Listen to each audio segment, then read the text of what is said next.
जय हिंद, वंदे मातरम। स्वागत है साथियों, आप सभी का आपके अपने चैनल परीक्षा अड्डा में। साथियों, आज मैं आपके लिए 19 जनवरी 2025 के टॉप 20 क्वेश्चन लेके आ गया हूं। तो चलिए साथियों, नज़र डालते हैं आज के करंट अफेयर्स में।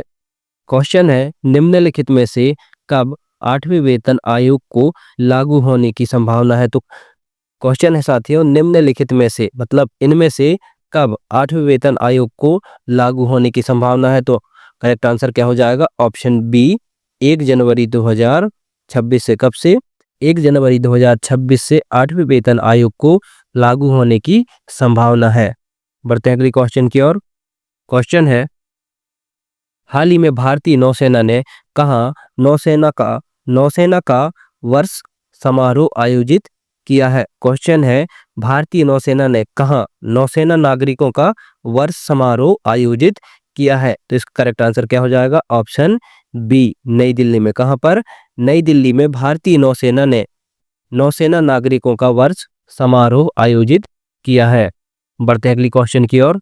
क्वेश्चन है, हाल ही में कहाँ पहली बार सेना दिवस परेड को आयोजित किया गया है। हाल ही में पहली बार सेना दिवस परेड को आयोजित कहाँ किया गया है। तो इसका करेक्ट आंसर क्या हो जाएगा? ऑप्शन सी, पुणे में। कहाँ पर?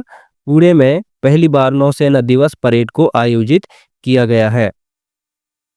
बढ़ते हैं अगली क्वेश्चन की ओर। क्वेश्चन है, हाल ही में ओडिशा सरकार आपातकाल के दौरान जेल गए लोगों को कितने हजार मासिक पेंशन की घोषणा की है। ओडिशा सरकार ने आपातकाल के दौरान जेल गए सभी लोगों को कितने हजार रुपए मासिक पेंशन की घोषणा किया है। तो इसका करेक्ट आंसर हो जाएगा ऑप्शन डी, 20,000 रुपए। कितने?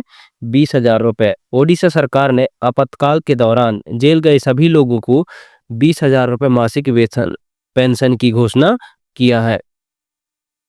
बढ़ते हैं अगली क्वेश्चन की ओर। क्वेश्चन है, जनवरी 2025 में अमेरिकी सरकार ने कितने प्रमुख भारतीय परमाणु संस्थानों पर लगे प्रतिबंध हटा दिए हैं। क्वेश्चन है, जनवरी 2025 में अमेरिका सरकार ने कितने प्रमुख भारतीय परमाणु संस्थाओं पर लगे प्रतिबंध को हटा दिए हैं। तो इसका करेक्ट आंसर क्या हो जाएगा? ऑप्शन सी, 3। हाल ही में अमेरिका सरकार ने भारतीय परमाणु संस्थाओं पर लगे 3 प्रतिबंधों को हटा दिए हैं।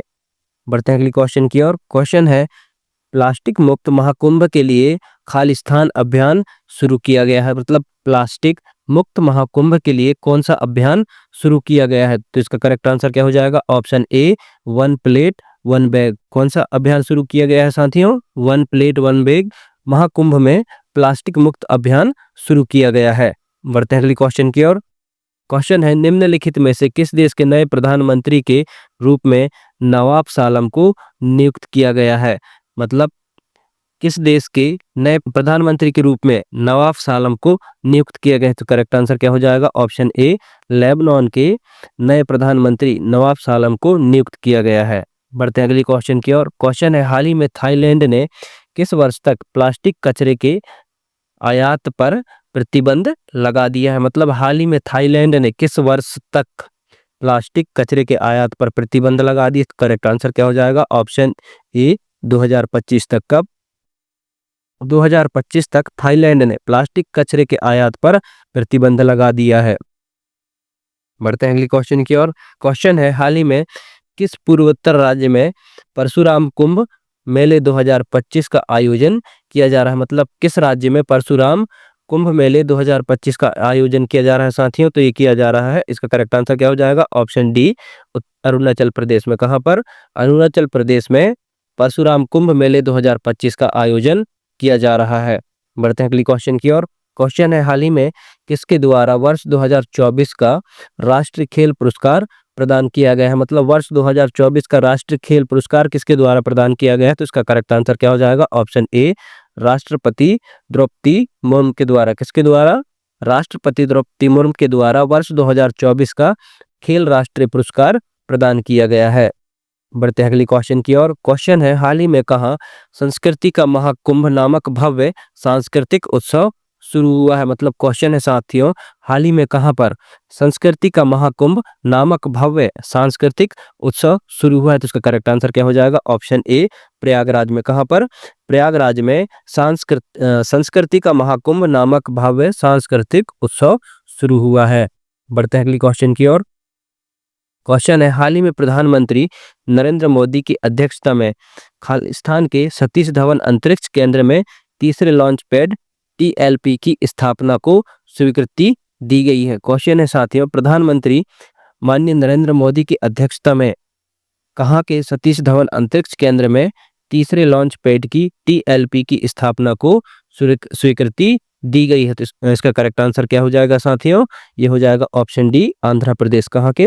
आंध्र प्रदेश के सतीश धवन अंतरिक्ष केंद्र में तीसरे लॉन्च पैड TLP की स्थापना को स्वीकृति दी गई है, जिसकी अध्यक्षता माननीय नरेंद्र मोदी मतलब प्रधानमंत्री नरेंद्र मोदी जी कर रहे हैं। बढ़ते हैं अगली क्वेश्चन की ओर। क्वेश्चन है, निम्नलिखित में से किस देश के राष्ट्रपति भारत के 76वें गणतंत्र दिवस समारोह के मुख्य अतिथि होंगे? मतलब क्वेश्चन है, किस देश के राष्ट्रपति भारत के 76वें गणतंत्र दिवस समारोह के मुख्य अतिथि होंगे? तो इसका सही जवाब क्या हो जाएगा? ऑप्शन ए, इंडोनेशिया के। कहाँ के? इंडोनेशिया के राष्ट्रपति भारत के 76वें गणतंत्र दिवस के समारोह के मुख्य अतिथि होंगे। बढ़ते हैं अगली क्वेश्चन की ओर। क्वेश्चन है, हाल ही में किसके द्वारा Nag mark 2 anti tank guided missile विकसित किया गया है? मतलब हाल ही में किसके द्वारा Nag mark 2 anti tank guided missile विकसित किया गया है? तो इसका करेक्ट आंसर हो जाएगा ऑप्शन बी, DRDO के द्वारा। किसके द्वारा? DRDO के द्वारा Nag mark 2 anti tank guided missile विकसित किया गया है।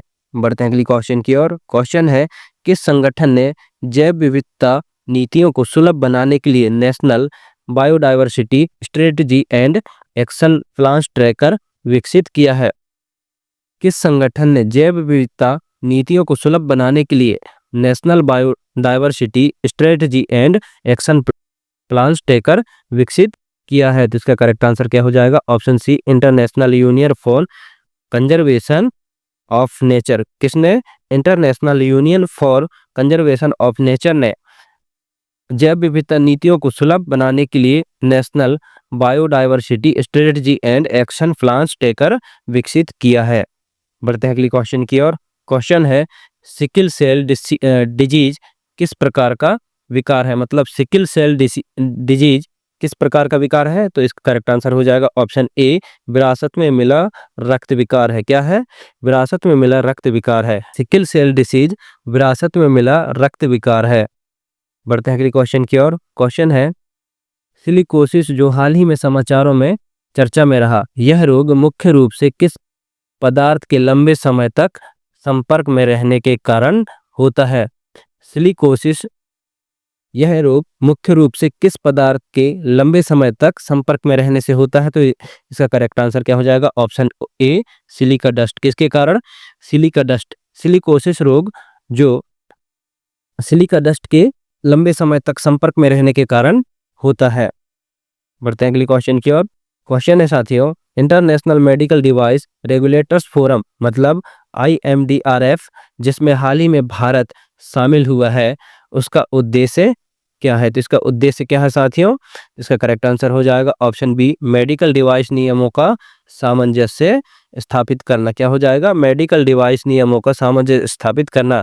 International medical device regulators forum IMDRF जिसमें भारत हाल ही में शामिल हुआ है, इसका मुख्य उद्देश्य है मेडिकल डिवाइस नियमों का सामंजस्य स्थापित करना।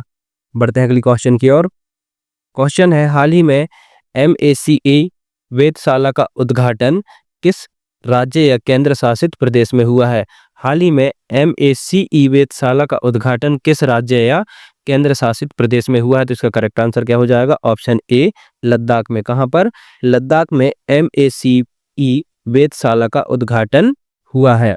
बढ़ते हैं अगली क्वेश्चन की ओर। क्वेश्चन है, हाल ही में हरिकेन मिल्टन ने किस देश को प्रभावित किया है? मतलब हाल ही में हरिकेन मिल्टन ने किस देश को प्रभावित किया है? तो इसका करेक्ट आंसर हो जाएगा ऑप्शन ए, संयुक्त राज्य अमेरिका को। किसको? संयुक्त राज्य अमेरिका को हरिकेन मिल्टन ने प्रभावित किया है।